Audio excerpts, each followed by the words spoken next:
ini muncul.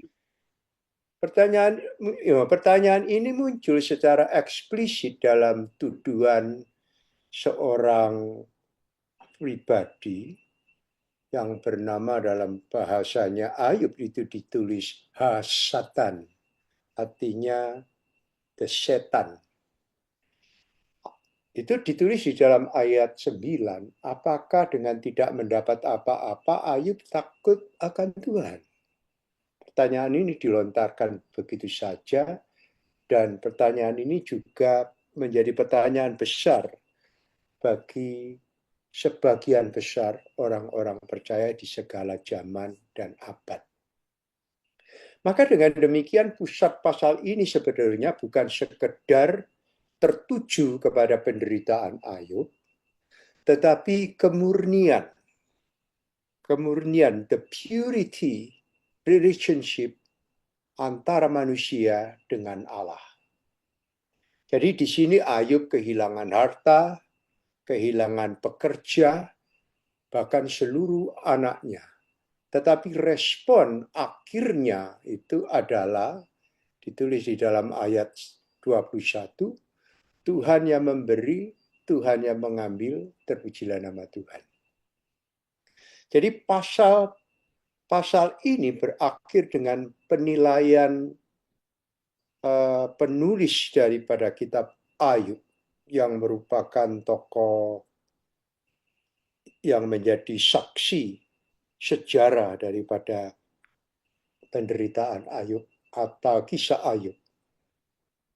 Jadi pada akhir pasal ini ditulis dalam kesemuanya itu Ayub tidak berbuat dosa dan tidak menuduh Allah berbuat yang kurang patut. Ayat 22. Jadi kalau disimpulkan isi berita daripada pasal 1 itu bisa dirumuskan sebagai berikut. Iman sejati bukanlah transaksi. Aku menyembah Allah karena Allah memberkati aku. Itu iman yang transaksional sifatnya.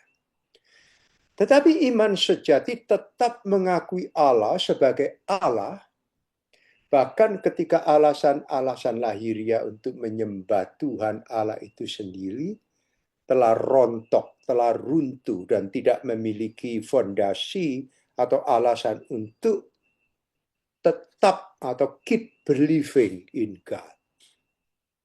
Mari kita memasuki ayat demi ayat. Jadi ayat demi ayat itu kita pelajari di dalam kitab Wahyu menurut model atau format bagus tadi yang disebut exegesis ayat demi ayat. Jadi kita beralih ke ayat 1. Itu mengenai siapakah Ayub.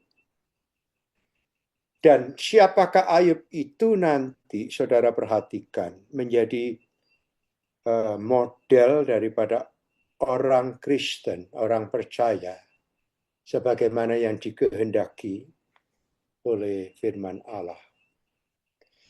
Ayat 1 dikatakan, ada seorang laki-laki di tanah Uz bernama Ayub. Orang itu saleh, jujur, ia takut akan Allah, dan menjauhi kejahatan. Jadi teks Ibrani memberikan 4 karakteristik. Dan 4 karakteristik itu diharapkan menjadi 4 karakteristik daripada orang percaya yang telah hidup di dalam Kristus.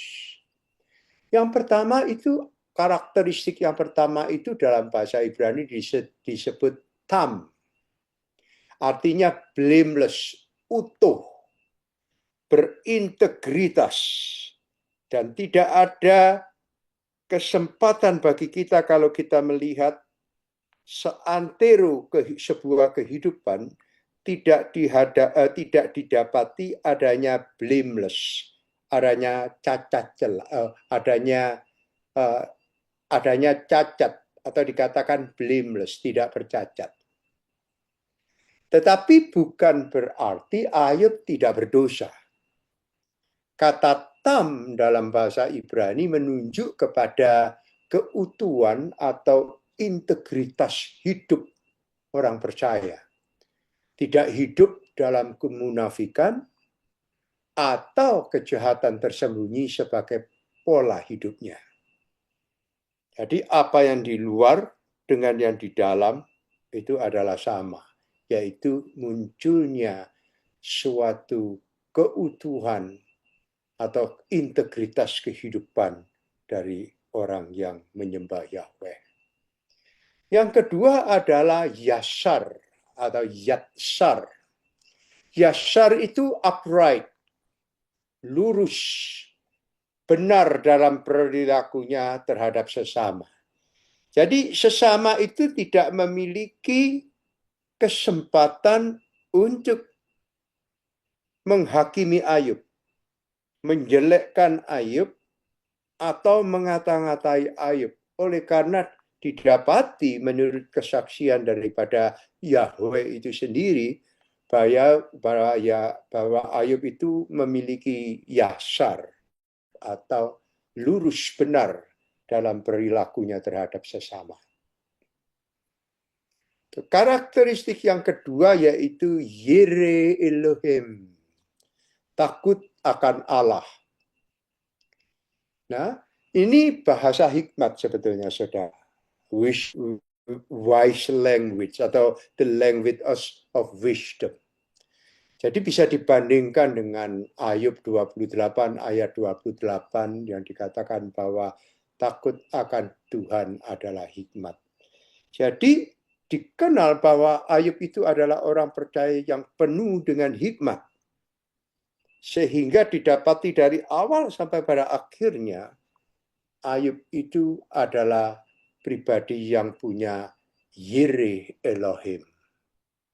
Seperti Raja Salomo pada Amsal 1 ayat 7 itu berbicara soal takut akan Tuhan adalah permulaan hikmat, tetapi sepanjang cara kehidupan Raja Salomo, dia ternyata kehilangan takut akan Tuhan. Sehingga Raja Salomo yang dikenal sebagai raja yang penuh hikmat itu, pada akhir hidupnya, dia justru tidak bisa dikatakan sebagai raja yang penuh dengan hikmat. Karena kenapa? Karena hikmat itu, orang yang berhikmat itu selalu ditandai oleh takut akan Tuhan. Jadi karakteristik ini penting bagi orang percaya. Yang berikutnya, yang terakhir adalah Ayub itu disebut oleh Tuhan sebagai pribadi yang berkarakter syarmerah. Syarmerah itu artinya berpaling atau menjauhi kejahatan. Ini menariknya ya, pasal 1 ayat 1 bukan pendapat Ayub mengenai dirinya sendiri. Bukan pendapat manusia mengenai diri Ayub. Ini adalah penyataan dari saksi yang tidak kelihatan siapa itu. Atau yang lebih kuat adalah Allah mengulangi pernyataannya, kesaksiannya tentang Ayub di dalam ayat yang ke-8. Jadi kalau Allah sendiri berbicara soal Ayub dengan 4 karakteristik ini, seyogianya tidak ada seorang pun yang meragukan kualitas rohani seorang yang bernama Ayub ini. Jadi sejak awal kitab Ayub itu kita baca, pembaca itu diberi informasi yang tidak boleh diabaikan, yaitu, catat baik-baik, penderitaan Ayub bukan dimulai karena Ayub adalah orang jahat. Sekali lagi,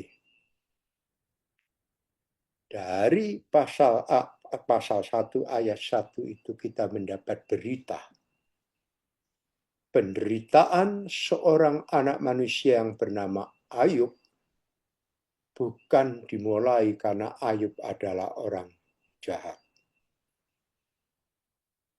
Itulah yang kemudian gagal dipahami oleh sahabat-sahabat Ayub. Kalau kita melihat pasal-pasal selanjutnya. Jadi Jadi ayat 1 ini berbicara bahwa tidak setiap penderitaan merupakan hukuman langsung atas dosa-dosa tertentu. Ayat yang kedua. Ayat yang kedua berbunyi, ia mendapat 7 anak laki-laki dan 3 anak perempuan. 7 laki-laki, 3 perempuan. Ia mendapat ini jumlahnya 10 anak. Angka 7 dan angka 3 membentuk gambaran kelengkapan sebuah keluarga. Tetapi, saudara-saudara, kita tidak perlu kita perlu berhati-hati agar tidak memaksakan simbolisme angka-angka di dalam Alkitab yang tidak dinyatakan oleh teks, tetapi secara umum angka-angka tersebut merupakan memberikan simbol-simbol tertentu. Jadi fungsi utama dalam kisah Ayub pasal 1 ini adalah memperlihatkan kelimpahan kehidupan keluarga Ayub.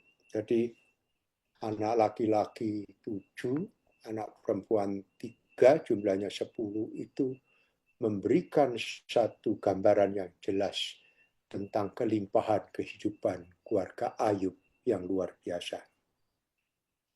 Ayat ini juga mempersiapkan kita semuanya untuk memahami dahsyatnya pasal 1 ayat 18 sampai dengan 19 yang berbunyi demikian.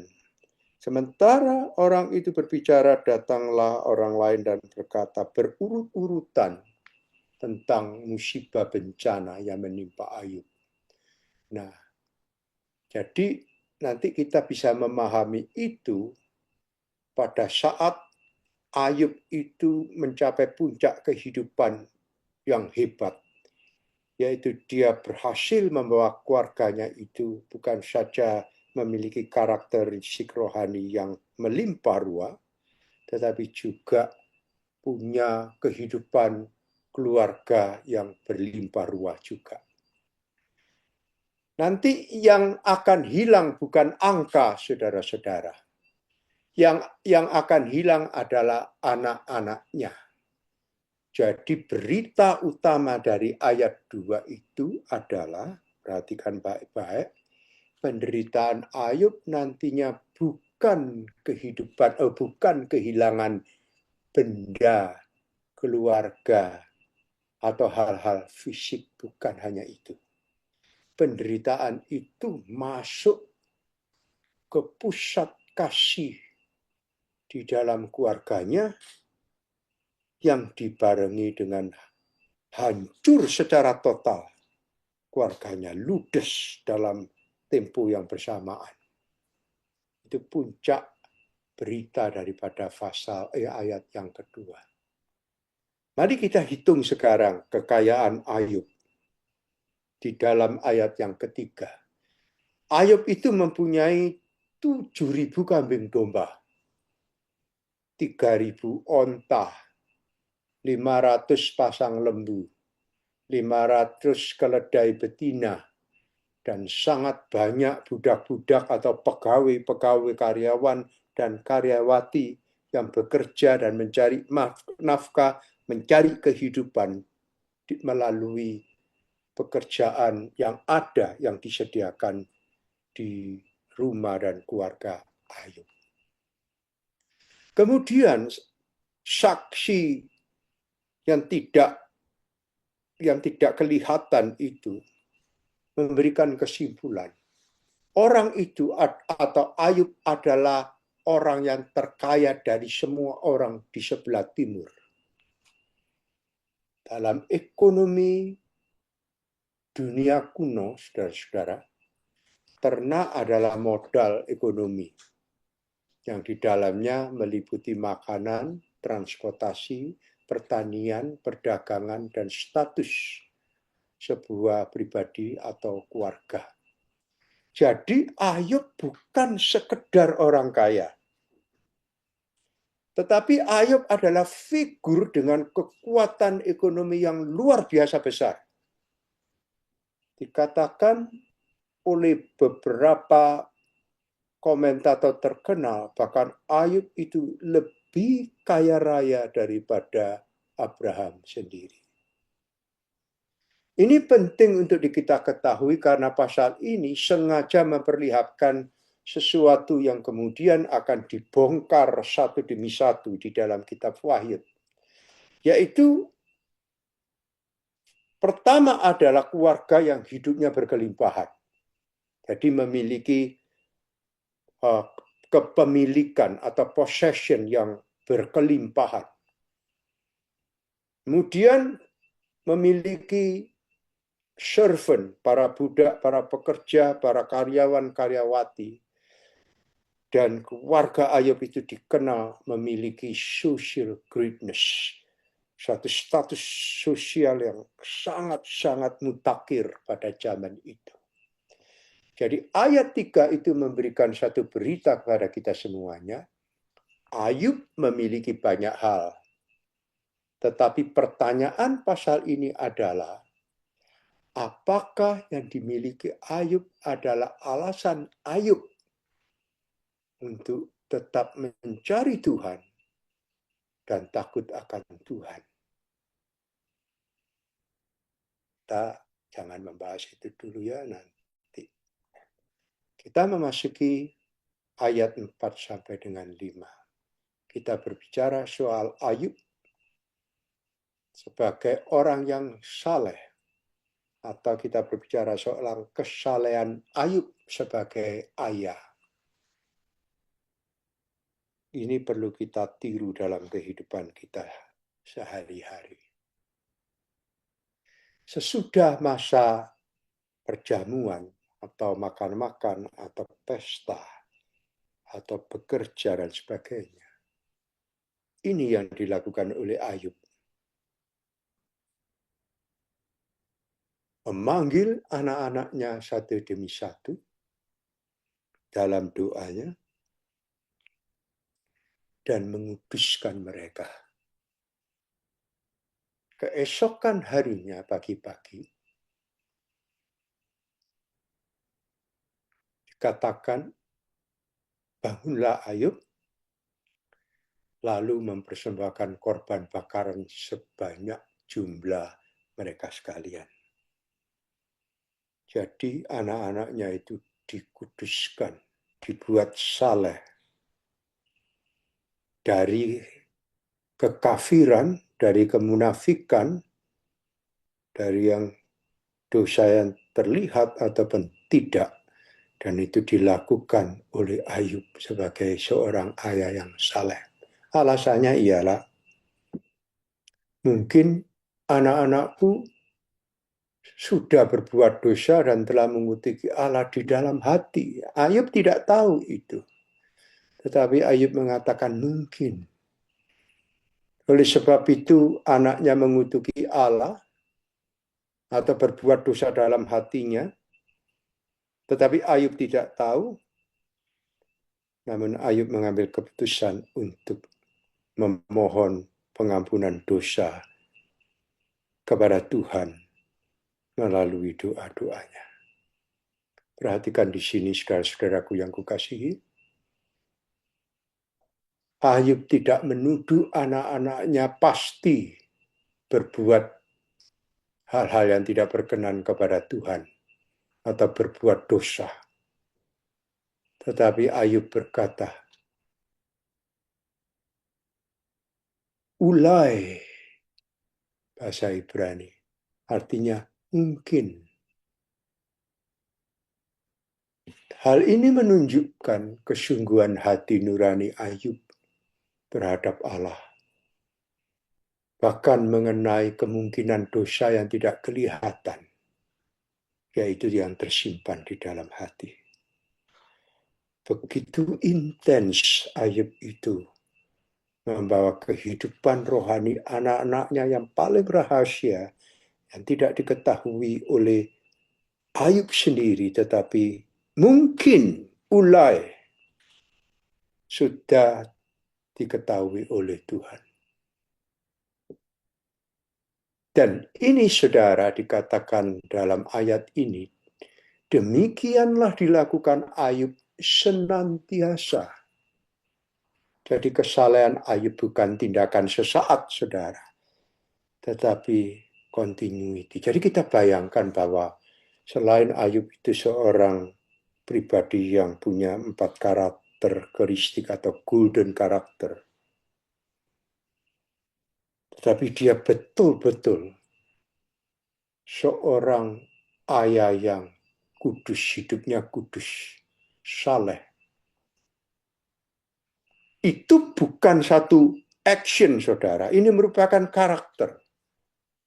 Ini merupakan sikap Ayub. Bukan sikap pada saat dia jatuh, bukan sikap pada saat dia kaya, tetapi memang satu sikap yang sudah menjadi satu dengan jiwa dan rohnya.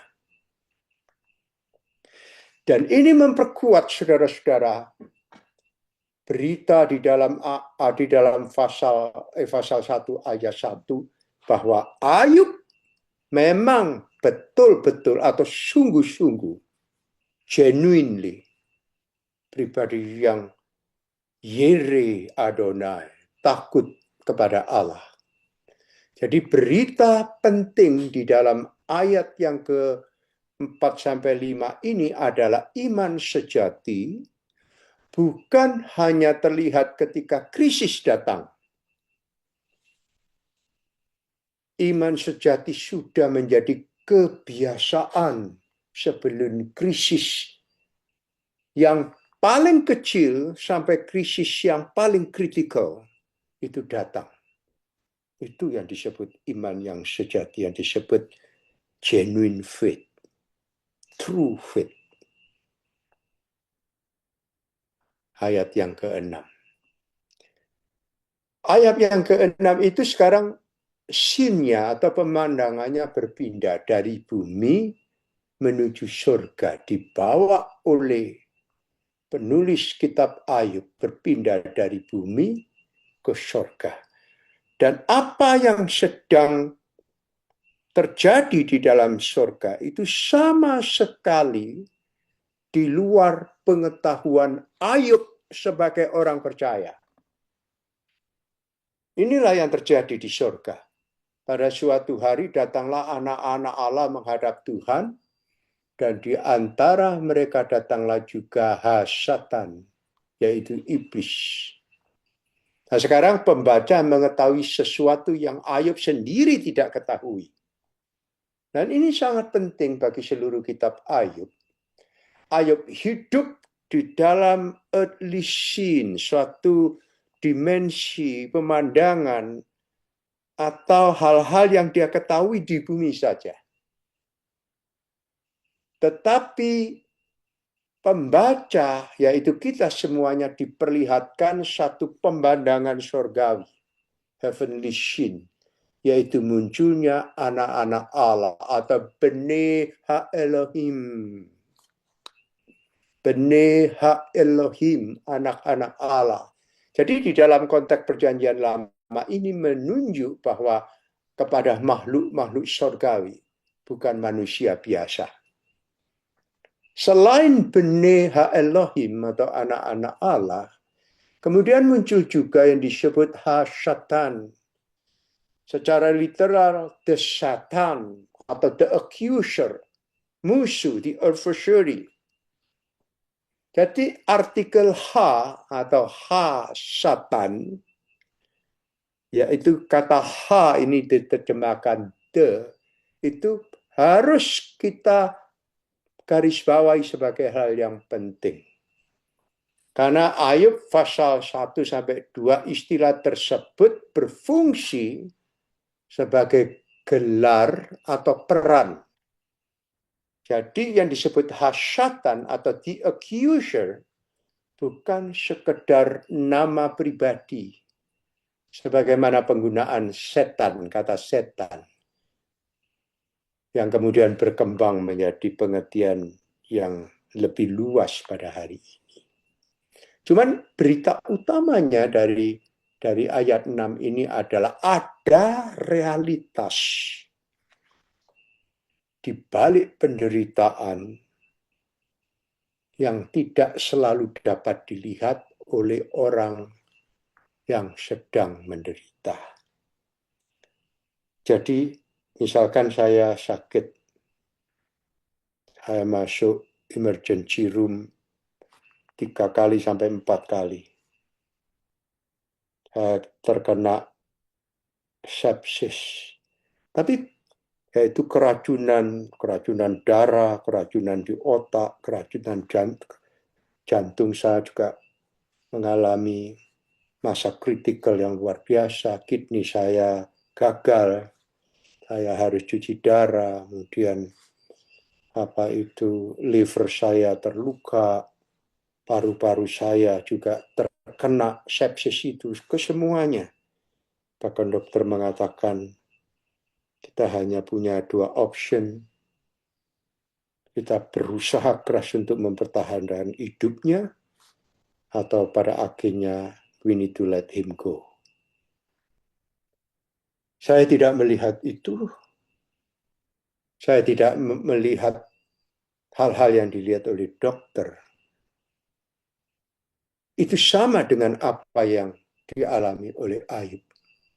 Saya menderita, tetapi saya tidak mengetahui penderitaan itu sesungguhnya. Ada sebuah realitas di balik penderitaan yang tidak selalu dapat dilihat oleh orang yang sedang menderita.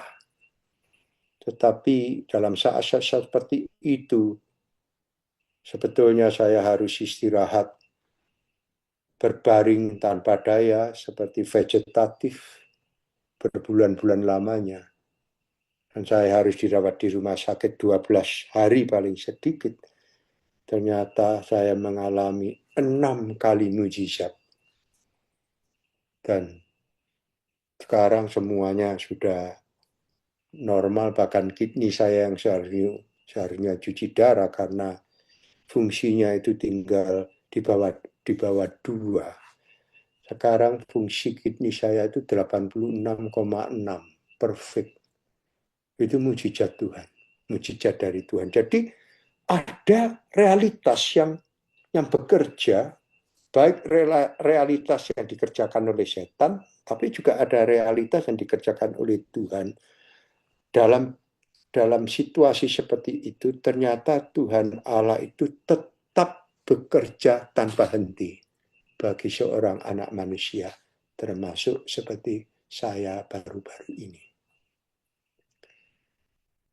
Jadi Ayub tidak pernah diberi informasi tentang percakapan antara Tuhan Allah dengan mereka yang hadir di surga itu. Ayub sama sekali blank, tidak tahu. Ayat 7. Tuhan Allah membuka sebuah percakapan dengan pertanyaan, dari mana engkau? Dari mana engkau? Hasyatan menjawab, setan itu menjawab, dari perjalanan mengelilingi dan menjelajahi bumi, kata dia. Pertanyaan Tuhan Allah ini bukan berarti Tuhan Allah kurang informasi tentang situasi Ayub. Bukan. Tetapi menggambarkan sebuah heavenly court scene, pemandangan persidangan yang ada di surga. Sang penuduh, persecutor di dalam hal ini, atau dalam konteks kitab Ayub itu disebut the accuser, datang memberikan laporan. Yang penting secara teologi di sini ialah sang penuduh, the accuser atau hasyatan atau setan itu sendiri tidak berdiri sebagai kekuatan yang setara dengan Allah. Dia hanya salah satu pihak yang memberi laporan kepada Tuhan Allah yang memiliki otoritas dan kedaulatan. Jadi ia datang menghadap Allah, dan begitu ditanya, dia menjawab Allah. Dan sebentar lagi ia hanya dapat bertindak sejauh batas yang Allah tetapkan di mana di arena mana dia boleh bekerja. Di battlefield mana dia boleh berperang. Tetapi control, border, dan batasan-batasan itu sendiri, setan tidak memiliki kebebasan untuk menembus otoritas Tuhan. Jadi dari sini ayat ke-7 itu memberikan satu berita penting untuk kita maknai, yaitu kejahatan itu memang nyata, tetapi tidak pernah menjadi kedaulatan, tidak pernah menjadi sebuah kedaulatan tandingan terhadap Allah.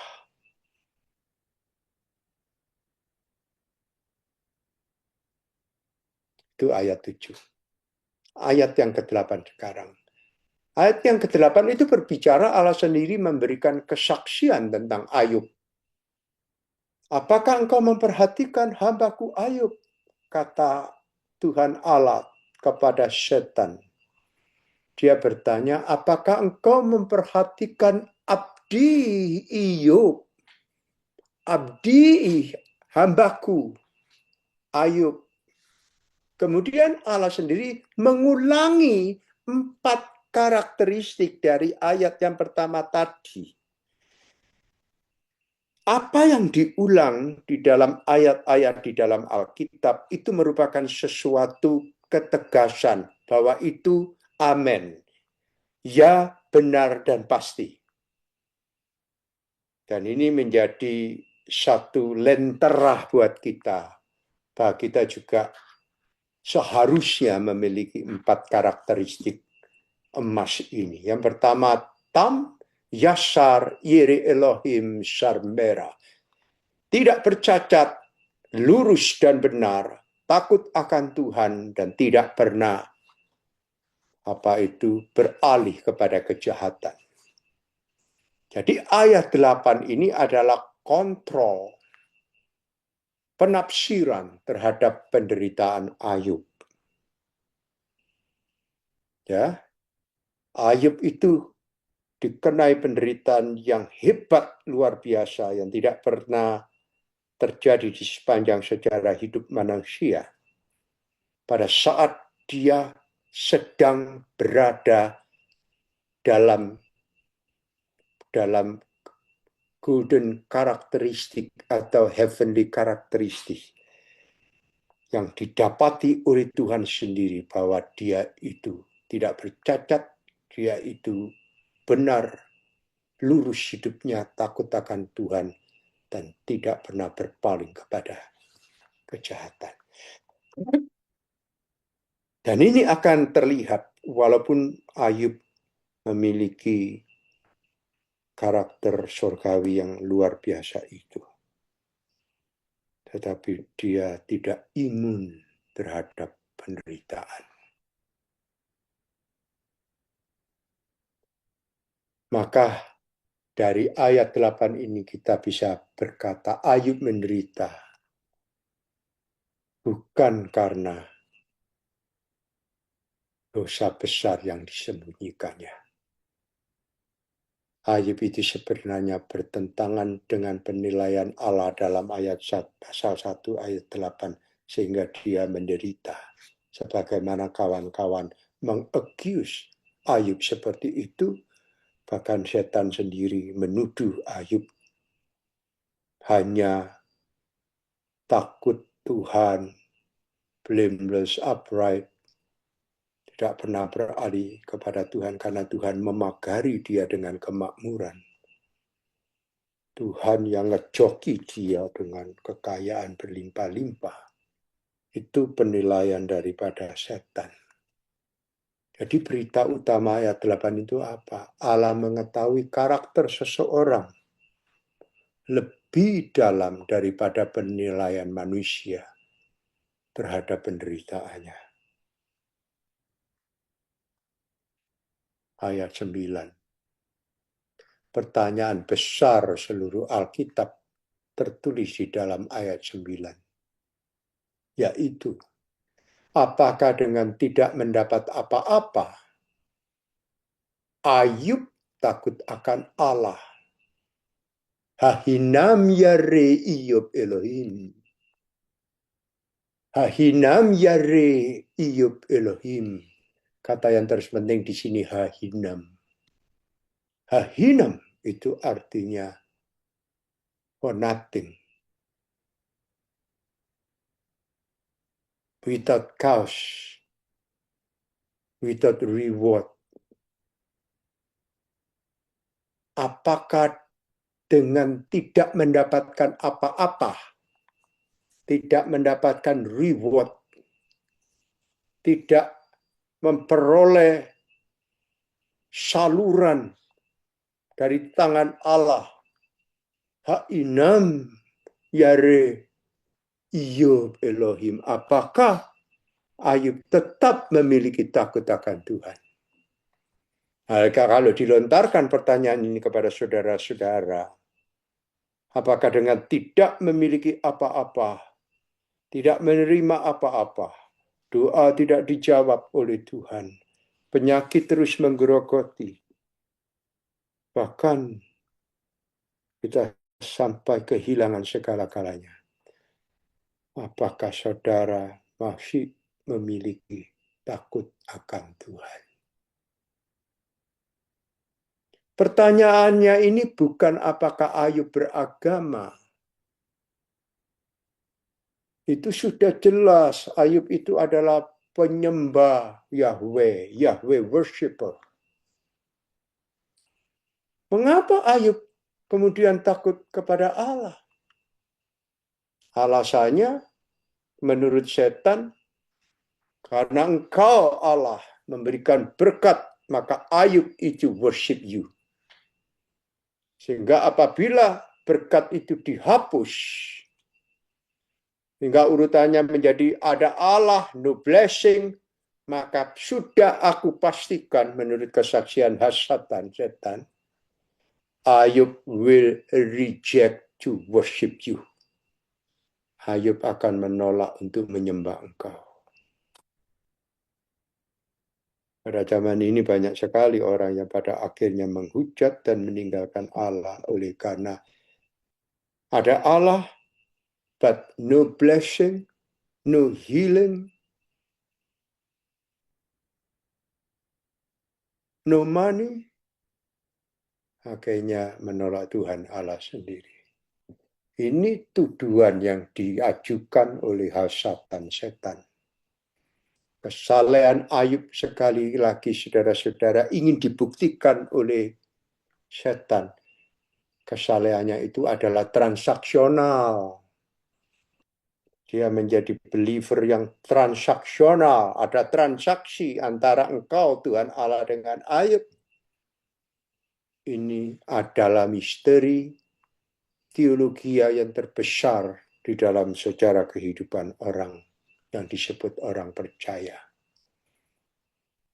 Jadi, berita utama di dalam ayat 9 ini adalah apakah Anda, apakah saya tetap mengasihi Allah, atau sebenarnya saya hanya mengasihi apa yang Allah berikan kepada saya, sehingga saya menjadi transactional believer. Ayat 10. Setan menegaskan, bukankah engkau membuat pagar sekelilingnya? Bukankah engkau membuat pagar sekeliling dia dan rumahnya serta segala yang dimilikinya? Katanya itu adalah kata syakta bahasa Ibrani, yaitu fence atau pintu diikuti dengan gerbang-gerbang yang mengelilingi Ayub begitu kokoh. Ironisnya, sang penuduh atau setan itu sendiri mengakui Ayub diberkati karena Allah melindungi dan memberkati dia. Jadi setan itu mengakui Ayub dilindungi dan diberkati oleh Tuhan. apa yang dikerjakan oleh Ayub itu Tuhan, Engkau memberkati dia. Jadi seperti Yosua masuk di tanah Kanaan, begitu kakimu melangkah, setiap langkah kakimu itu menjejak bumi. Bumi itu kuberikan kepadamu. Jadi setan mengakui Tuhan Allah memberkati Ayub begitu rupa. Apa yang dikerjakan telah kau berkati, kata dia. Jadi keberhasilan Ayub tidak dipresentasikan sebagai manusia self-made. Di sini setan itu jelas teologianya. Apa yang dikerjakan diberkati oleh Tuhan, dengan kata lain, apa yang yang membuat kita berhasil bukan karena kita yang melakukannya, tetapi Tuhan Allah yang memberkatinya. Jadi Tuhan Allah adalah sumber berkat. Tetapi setan mengubah fakta itu menjadi tuduhan. Ayub mengasihi sang pemberi hanya karena pemberiannya. Itu tuduhannya. Sehingga ayat 10 ini memberikan satu kesan buat kita. Berkat Allah adalah anugerah, tetapi berkat tidak boleh menggantikan Allah sebagai pusat iman. Jadi kalau saudara ke gereja oleh karena berkat, lebih baik tidak usah ke gereja. Kalau saudara mencari Tuhan dengan cara berdoa oleh karena ada kepentingan-kepentingan tertentu yang bersifat ambisius dan selfish, lebih baik tidak meminta apa-apa kepada Tuhan. Saya masih punya 1 menit. Ayat 11. Tantangan dari setan. Nah, Tuhan Allah, sekarang coba saya menantang engkau.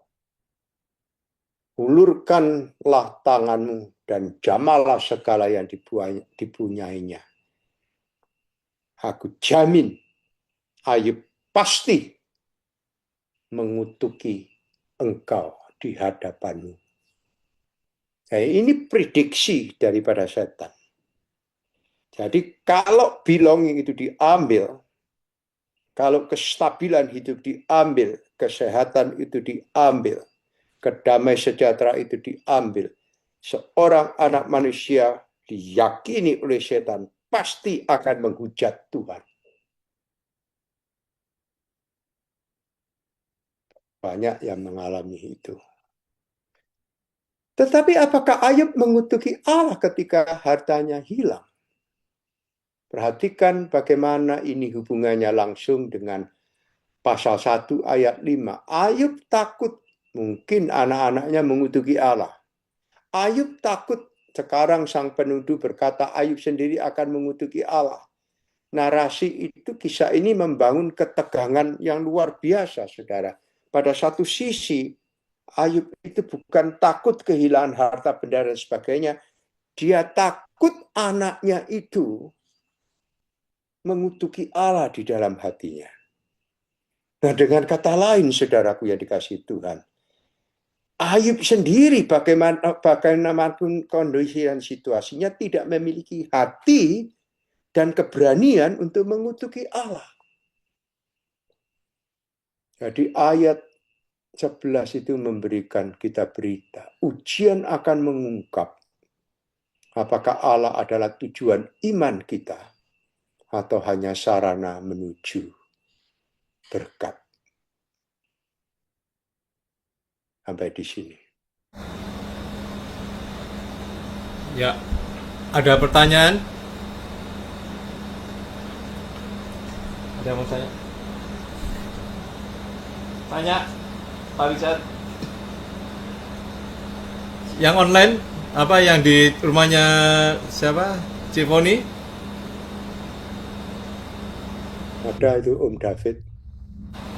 Itu mati suaranya, mute, unmute.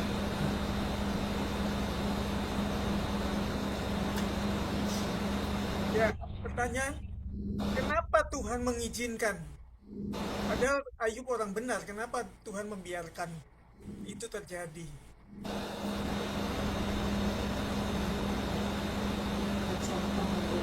Pertanyaan klasik. Pertanyaan bagus juga. Sangat klasik pertanyaan ini. Kenapa Tuhan mengizinkan? Tuhan Allah kan bertanya kepada setan, kamu lihat anakku Ayub enggak? Kau lihat, ya tak akui ini gini. Tapi itu mah karena kamu memberkati dan kamu melindungi. Coba kamu ambil semuanya. Nanti dia akan mengutuki kamu. Tuhan Allah mengatakan, kamu tidak melihat kepribadian seseorang, kamu hanya melihat manusia itu selalu melihat harta, melihat kepunyaan, melihat kesuksesan dan sebagainya. Tidak semua itu, tidak semuanya orang begitu. Terus setan ngotot, saya mah tetap menantang kamu. Tuhan itu ditantang sama setan. Ayo, ambil semuanya. Terus Tuhan mengatakan, silakan kamu bekerja, tapi jangan sekali-sekali mengulurkan tangan untuk mengambil hidupnya. Jadi Tuhan itu ingin memberikan satu kebenaran bahwa Ayub itu menyembah Dia secara murni.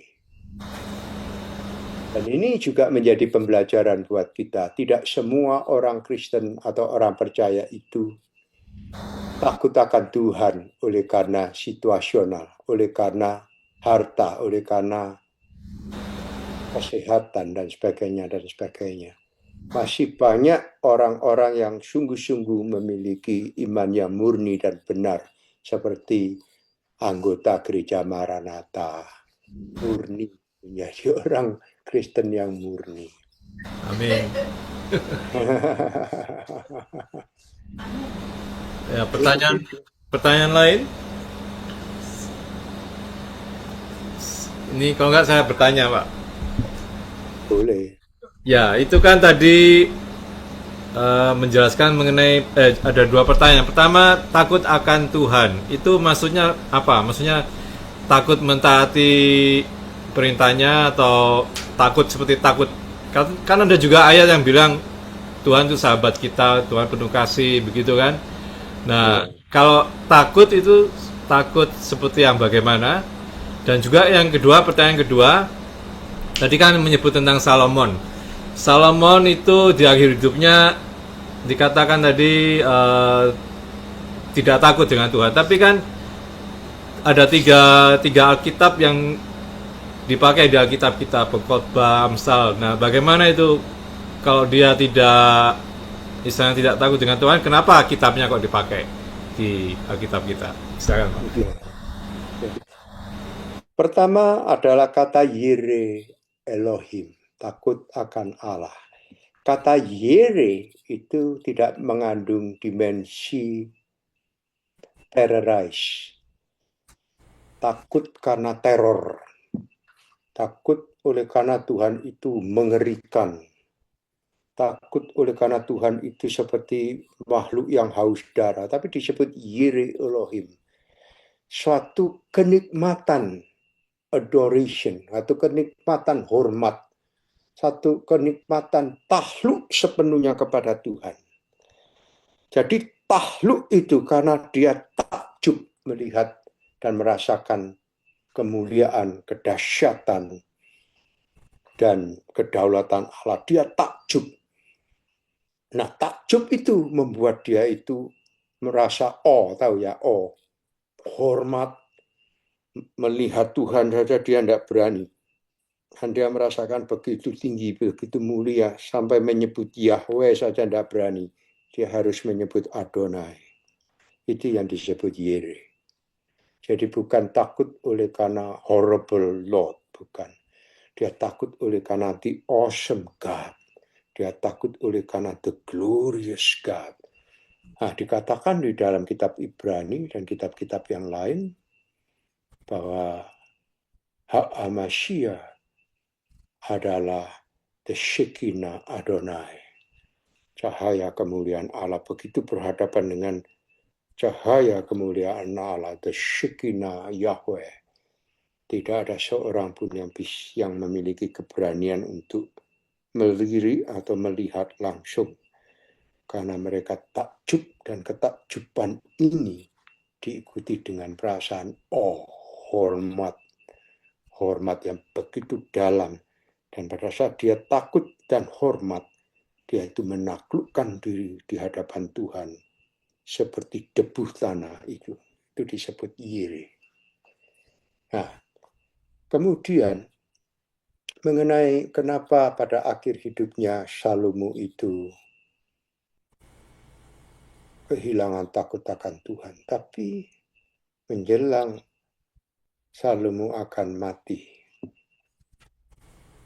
dia kembali kepada Tuhan. Dia menulis banyak ayat tentang betapa bodohnya, betapa ini. Dia menulis semuanya itu tentang apa yang dia alami dalam hidupnya sampai dia itu kehilangan takut akan Tuhan. Dan apa yang dia tulis itu adalah ilham atau inspirasi daripada Roh Kudus. Seseorang tidak boleh kehilangan Yire Adonai. Yang kedua, pada saat orang sudah menerima takut akan Tuhan, dan orang itu adalah orang yang sudah diselamatkan, bagaimanapun dia jatuh, tidak akan sampai tergeletak, sebab tangan Tuhan akan mengangkat dia kembali. Keselamatan yang Tuhan telah berikan kepada dia itu bersifat kekal. Perhatikan kata-kata ini. When you look around, your life is stolen. Pada saat engkau melihat sekelilingmu, melihat Ratu Sheba, melihat putri-putri dari Mesir, melihat kecantikan seksualitas dari 1000 wanita-wanita kafir, your heart is stolen. However, when you look up upon the Lord, pada saat engkau menengadah ke atas dan melihat kepada Tuhan, the life is given. Kalau yang pertama tadi, your life is stolen. But when you look up upon the Lord, when you look up upon Jesus, the life is given. Your life itu was stolen, rusak total, hangus habis. Tetapi pada saat engkau sudah dikembalikan lagi kepada Tuhan, sehingga engkau memiliki kemampuan dan keinginan untuk melihat atau memandang lagi kepada Tuhan Allah. The life atau the new life, the fresh life is given, diberikan. Dan Tuhan Yesus mengatakan, I am the life. Tuhan Yesus mengatakan juga di dalam Yohanes pasal 10 ayat 10. A thief come to steal and to kill you. But I come to you to give you life and you have it in abundance. Pencuri datang untuk mencuri dan membunuh. Tapi aku datang untuk memberikan kamu hidup. The life is given. Dan kamu memilikinya di dalam kelimpahan. Oke? Ya. Jadi itu yang tadi itu waktu mati bertobat menulis itu ya di kitab Pengkhotbah ya Pak ya? Di kitab Pengkhotbah dan Ratapan. Ratapan itu Yeremia. Ya. Pengkhotbah ya. Oh, oke. Okay. khotbah. Segala sesuatu ada masanya. Ya. Ada lagi pertanyaan? Ada yang mau didoakan? Tanya satu lagi, Pak. Oh, Boleh Diponi. Apakah pada saat itu Ayub juga berdoa meminta kepada Tuhan? Segala yang dialami seperti juga kita bilang, Tuhan, lindungilah kami dari yang jahat.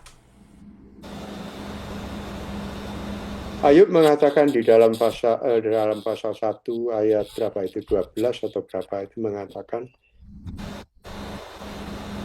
I was naked. Aku telanjang, aku lahir dalam keadaan telanjang. Aku pulang dalam keadaan telanjang. Artinya apa? Kalau Tuhan mau mengambil segala sesuatu yang telah Tuhan berikan kepadaku, ambillah. Tapi lepaskanlah aku dari yang jahat. Terimalah aku sebagaimana Ayub adanya. Jadi, kemuliaan Ayub sebagai pribadi yang diperkenan oleh Tuhan itu akan kembali sebagaimana Ayub tanpa embel-embel.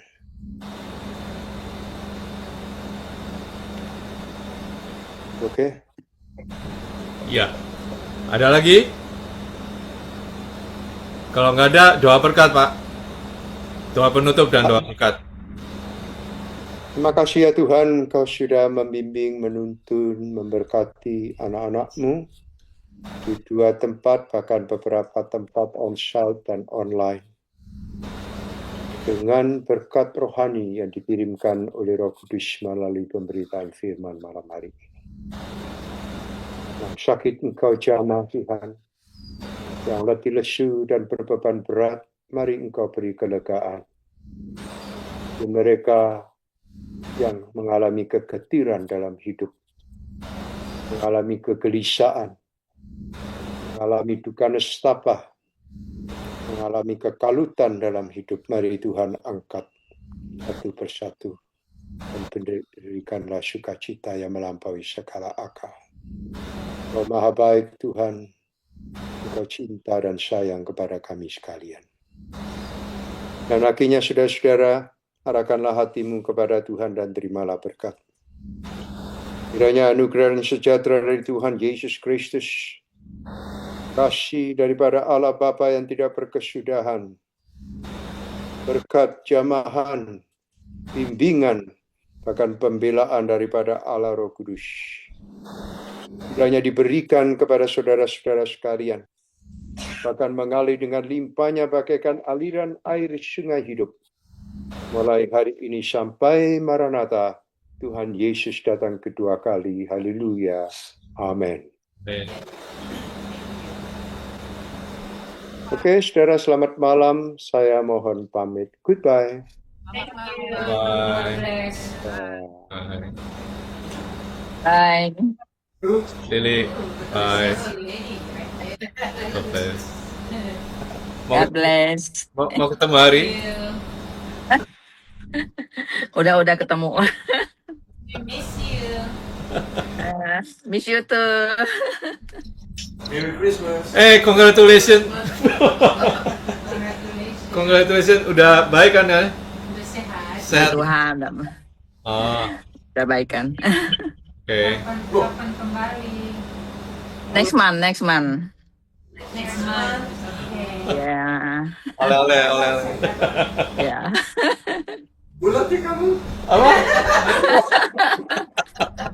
Makan terus ya. Makan terus. Abi iya gimana makan terus. Oh. Ya. Iya. Tapi habis operasi turun 2 kilo ada. Oh, turunnya naiknya ke sini. Transfer.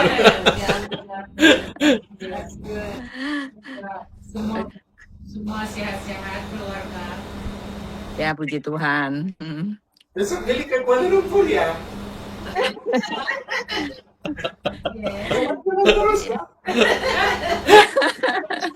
Ya, besok ke Kuala Lumpur. Oh, asik dong. Asik dong. Biar ini kokonya suruh kerja aja. Dari dolar ya. Nah, suruh saya, suruh saya. Suruh kokonya transfer terus.